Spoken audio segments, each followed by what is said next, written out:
車の走行中に足回りからキュッキュッという音が聞こえてきたら、サスペンションの故障のサインかもしれません。サスペンションは車体とタイヤを結び、路面からの衝撃を和らげる重要なパーツです。この故障を放置すると、衝撃を吸収する減衰力が弱まり、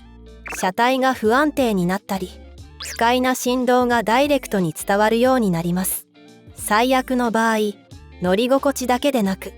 走行安定性も著しく低下します。